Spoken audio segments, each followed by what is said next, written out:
Alright everyone, welcome to Deep Dives with Dogs. Today's topic is about Richard III, the last of the Plantagenet rulers of England.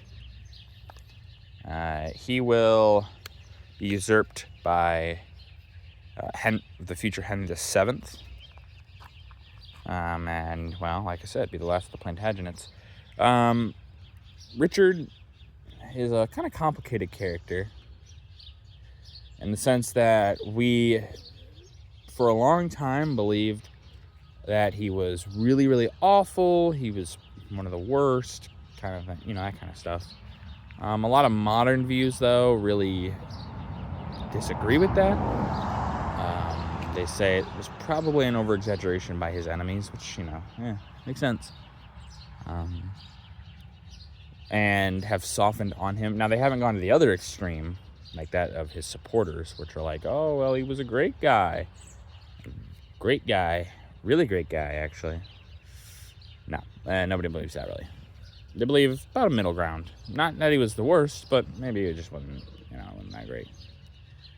Richard starts really his life in the early time around the Wars of the Roses. The Wars of the Roses kind of don't really stop till Henry VII. After him, then it's kind of all said and done, really. But we're not there yet. So with Richard, Richard will not be born actually in a position of immense power. It's not till Edward IV and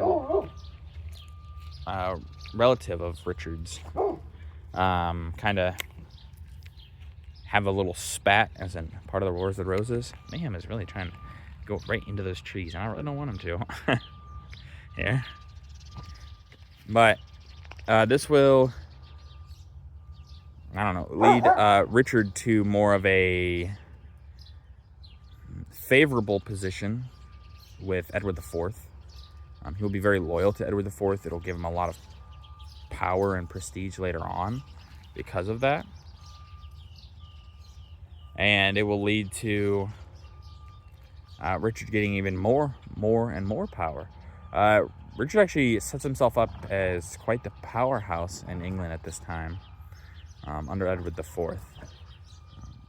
Most kings would have been like, nah, I don't really like that. But Edward saw it as, hey, it's part of his hegemony. It's part of his power, so he'll accept it. And Richard would be loyal to Edward the whole time. When Edward unexplicably dies, though, Richard will be in a very powerful position.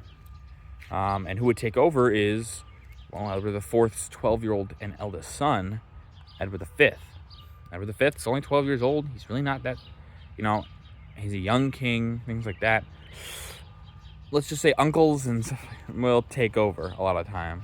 So Uncle Richard of Gloucester, because he gained that title under Edward IV.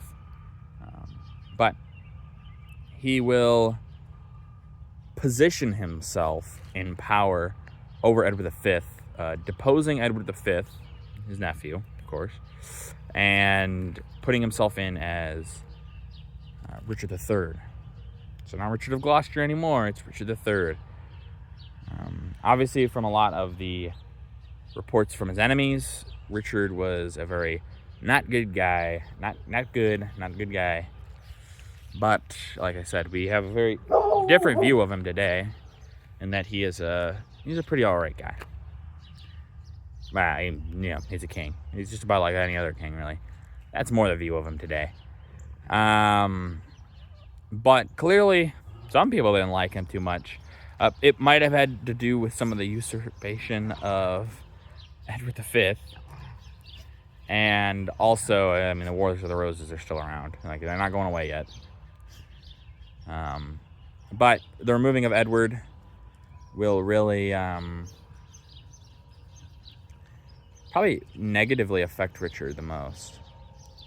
Him removing, to be fair, the rightful king at that point, definitely doesn't make people too comfortable with him, of course.